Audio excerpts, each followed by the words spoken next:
Hello everyone, एक नए दिन की शुरुआत एक नए व्लॉग के साथ। होप तो आप लोग अच्छे होंगे। तो आज मैं आया हूँ अपनी GT 650 का 7000 किलोमीटर मैंने इसे चला दिया। तो आज मैं इसका ओनरशिप रिव्यू देने आया हूँ कि ये गाड़ी में क्या क्या अच्छाइयाँ हैं, क्या क्या बुराइयाँ हैं, किसे लेनी चाहिए किसे नहीं लेनी चाहिए।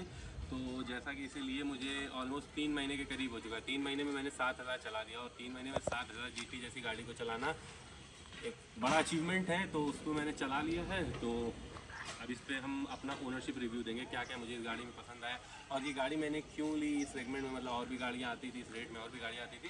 तो जो भी होता है मैं आपको बताता हूँ इस वीडियो में। तो ये गाड़ी जो मैंने ली थी 3 महीने पहले और इसको मैंने चलाया है 7000 किलोमीटर। तो जिस टाइम मैंने इसे ली थी ये मुझे कॉस्ट की थी ऑलमोस्ट 3,85,000 के करीब कॉस्ट की थी। तो उसके बाद मैंने क्या क्या इस गाड़ी में चेंजेस किए, मतलब क्या क्या मॉड किया है, उसमें कितना पैसा खर्च किया है, वो सब मैं आपको इस वीडियो में बताऊंगा। तो वीडियो को लास्ट तक ज़रूर देखिएगा। तो ये गाड़ी जिस बजट में मैंने ली थी उस बजट में मुझे ड्यूक 390 भी मिल रही थी और 1 लाख बढ़ा के Aprilia RS 457 भी मिल रही थी। सबसे मेन रीज़न उसको ना लेने का ये था कि लखनऊ में उसके शोरूम नहीं थी। छोटी छोटी भी चीज़ों के लिए सर्विस कराने भी हमें दिल्ली जाना पड़ता और वो चीज़ अगर ऐसे देखा जाए तो पॉसिबल नहीं है कि हर चीज़ के लिए हम दिल्ली जाएं। तो हमें एक ऐसी गाड़ी चाहिए थी जिसकी सर्विस वगैरह हमें लखनऊ में ईजिली मिल जाए। और रॉयल एनफील्ड का भरोसा, रॉयल एनफील्ड का शोरूम तो हर जगह आपको मिल जाएगा। लखनऊ में क्या, इंडिया के हर जगह ऑलमोस्ट इसका सर्विस सेंटर, इसके शोरूम आपको मिल जाएंगे।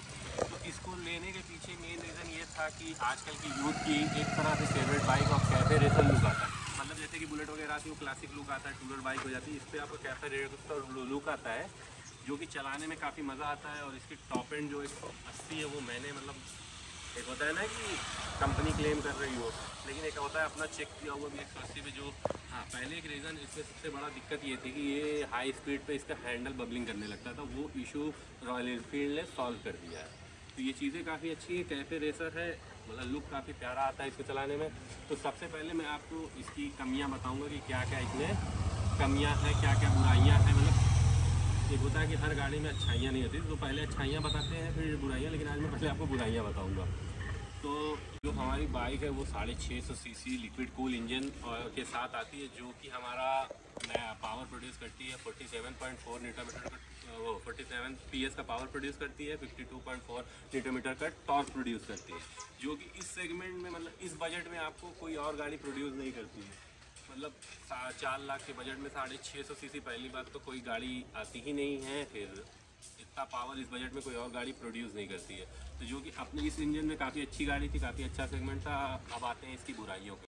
तो इस गाड़ी का जो सबसे मेन प्रॉब्लम आता है वो इसका हीटिंग प्रॉब्लम आता है। मतलब जब आपकी गाड़ी हाईवे वगैरह पे चल रही है तो आपको उतना नहीं पता चलेगा क्योंकि वो चल रही है और तुरंत इंजन उसका ठंडा हो जा रहा है। लेकिन जब जाम आम में आप चलाते हैं और स्पेशली गर्मी में, यहाँ तक आपको वो हीट फील होती है। मतलब बिना शूज़ के आप इस गाड़ी को गर्मी में तो एकदम इम्पॉसिबल है चलाना। आपका पैर इतना जलेगा कि आप परेशान हो जाएगा। और शॉर्ट्स वगैरह में तो इसको चलाने का सोचिए भी नहीं, इस कदर वगैरह। और गलती से आपका पैर वैर छू गया तो फिर तो ख़त्म मामला।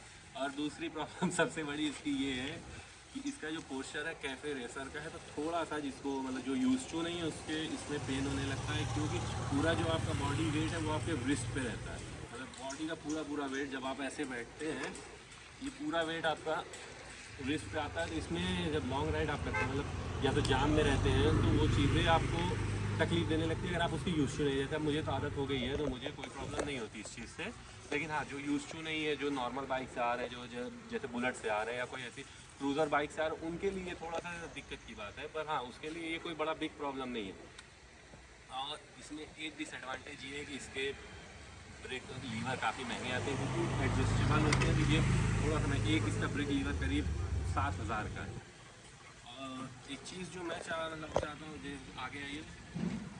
तो जैसा कि इसमें लाइट तो ठीक है, लाइट तो LED दे दी है इन्होंने, लेकिन इतना पैसा लेने के बाद इंडिकेटर जो है वो आपका आता है, क्या नाम है, नॉर्मल सा हाइलोजन इंडिकेटर्स आते हैं। इसमें नॉर्मल से हाइलोजन इंडिकेटर आते हैं। लाइट तो चलिए पहले हाइलोजन आती थी, पर अब इन्होंने चेंज करके LED दे दी है। तो ये अच्छा है। बस इसी के साथ ये हाइलोजन LED दे देते हैं इंडिकेटर, तो ये चीज़ें काफ़ी और अच्छी लगने लगती। और इसका स्पीडोमीटर काफ़ी रॉ है। अब ये बुराइयाँ नहीं, बुराइयाँ तो मैंने बता दी। इसमें 2 ही 3 है, कोई वैसी नहीं। बाकी स्टेबिलिटी इस गाड़ी की बहुत अच्छी है, मतलब चलाने में मज़ा आता है। हाँ, इसकी ब्रेकिंग में थोड़ा सा प्रॉब्लम है। मतलब आप हाई स्पीड में रहते हैं और अगर आप होता है ना पैनिक ब्रेकिंग करते हैं, एक बैग अर्जेंट मतलब तुरंत वाला चाहेंगे तो गाड़ी रुकती नहीं है, वो होता है ब्रेक उसका जाम हो जाता है।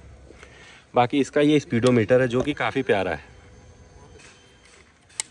तो ये इसका स्पीडोमीटर है हम इसका, और इसमें एक फ़ीचर ये आता है चारों इंडिकेटर एक साथ जलने वाले। तो अब आते हैं हमने गाड़ी में चेंजेस क्या क्या करवाए हैं। तो सबसे पहले इस गाड़ी को लेने का सबसे पहला जो मोटो होता है कि आपको आवाज़ फील हो, तो आवाज़ के लिए हमने सबसे पहले इसका जो चेंज कराया है रेड रूस्टर एग्जॉस्ट, हमने इसका चेंज कराया। ये हमें अच्छा खासा कॉस्ट कर गया था। और फिर इसका हमने एयर फिल्टर चेंज करवाया था, वो 5500 का पड़ा था। ये हमें पड़ गया था 21,700 का, 5500 का वो पड़ गया था। तो ये अभी 2 मॉडिफिकेशन, एक ये कराया था और एक हमने मोटो टॉर्क का लेग गार्ड लगवाया था, इंजन गार्ड लगवाया था सॉरी। तो इंजन गार्ड हमें ऑलमोस्ट कॉस्ट कर गया था 4000 रुपये के करीब। तो मोटा मोटा आप समझिए 30-35 हज़ार रुपये मैंने ऊपर से खर्चा कर दिया। तो ये गाड़ी मुझको कॉस्ट कर गई, अगर 35 हज़ार रुपये जोड़े तो 420 इसके करीब मुझे ये गाड़ी कॉस्ट कर गई। बाकी इसमें कई कलर्स आते हैं तो उस हिसाब से इसके रेट्स अप्स एंड डाउन होते हैं। ये बेस में है तो ग्रीन और रेड जो है इसका सबसे बेस होता है, फिर इसके ऊपर आपके 2-3 कलर आते हैं, फिर क्रोम आता है। सिर्फ क्रोम के लिए मतलब मैं इतना पैसा देना वॉट नहीं समझता हूँ, बाकी जिसको जैसी पसंद होती है वो कराते रहते हैं। इसके ब्रेकिंग जो आते हैं वो एडजस्टेबल लीवर आते हैं, ब्रेकिंग भी आते हैं मतलब क्लच वाले भी आते हैं, ब्रेक वाले भी आते हैं। तो अब इसकी खासियत बताते हैं। इसकी खासियत ये है कि इस बजट में सबसे अच्छी बाइक है ये, मतलब इस बजट में इससे अच्छी बाइक आपकी कोई आती नहीं है। मतलब 4 लाख में 650 सीसी इंजन आपको कोई और बाइक प्रोवाइड नहीं करती है। अब आते हैं इसकी अच्छाइयों में, मतलब 4 लाख के बजट में कोई भी आप किसी भी कंपनी की गाड़ी उठा लीजिए, 650 सीसी कोई भी गाड़ी अपना 650 सीसी इंजन प्रोवाइड नहीं करती है। तो ये रॉयल एनफील्ड ने प्रोवाइड किया। और कैफे रेसर रॉयल एनफील्ड की मोस्ट मतलब सबसे ज़्यादा बिकती है गाड़ी अगर कैफे रेसर में बुलेट उठा दिया है। कैफे रेसर लुक इसका काफ़ी प्यारा आता है, थोड़ा बहुत मॉड करा दिए। और एग्जॉस्ट की बात इसके रिएक्शन बहुत अच्छे मिलते हैं जैसा कि आप समझ रहे होंगे। बाकी चलाने में काफ़ी अच्छी है। एक इसमें ये था कि हाई स्पीड में हैंडल मूवलिंग करता था, वो इशू इस रॉयल एनफील्ड ने उसको सॉल्व कर दिया। तो अब गाड़ी आप 170-180 भी ले जाते हैं तो आपको कॉन्फिडेंस फील होता है। भारी गाड़ी होने की वजह से आपको कॉन्फिडेंस भी फील होता है कि मतलब होता है ना, हैवी बाइक चला रहे हो तो कॉन्फिडेंस आता है। जो थोड़ा सा पतले दुबले हैं उनके लिए बाइक थोड़ा सा नहीं बनी है, क्योंकि जाम वगैरह मुझे थोड़ा सा दिक्कत होगी।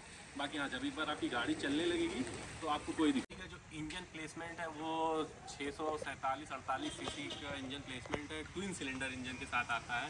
तो मैं कहूँगा मैं एक बार थोड़ा सा आगे दिखा दिए ट्विन सिलेंडर। तो जैसा कि आप देख सकते हैं एक एग्जॉस्ट ये जा रहा है, एक एग्जॉस्ट ये जा रहा है। तो ये इसको कहते हैं ट्विन सिलेंडर, 4 स्ट्रोक के साथ ये गाड़ी आती है।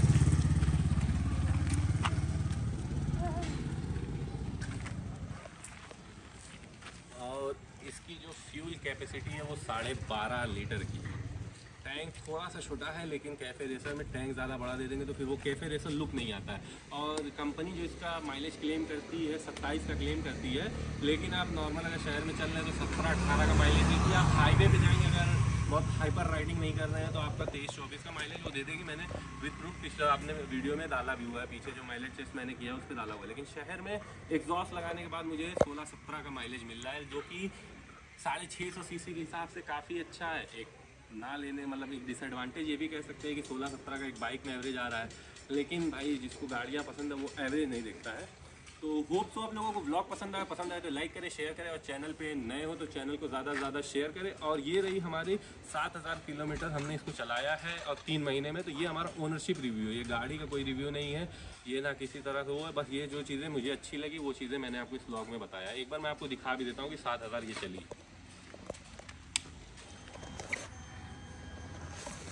7050 किलोमीटर। एक इस गाड़ी में सबसे बड़ा डिसएडवांटेज ये भी है कि क्या नाम है, ये गाड़ी आपका इसका जो फ्यूल इंडिकेशन है वो काफ़ी ख़राब है। मैंने पिछली वीडियोस में आपको दिखाया भी है कि गाड़ी टैंक फुल रहती है, लेकिन कभी कभी ऐसा होता है कि आप साइड में खड़ी कर देते हैं तो ब्लिंक करने लगती है। तो होप सो आप लोगों को व्लॉग पसंद आए तो लाइक करें, शेयर करें, और चैनल पे नए हो तो चैनल को ज़्यादा से ज़्यादा सब्सक्राइब करें और वीडियो को ज़्यादा से ज़्यादा प्यार दिखाएं। तो ये रही हमारी बाइक का कुछ 360 व्यू।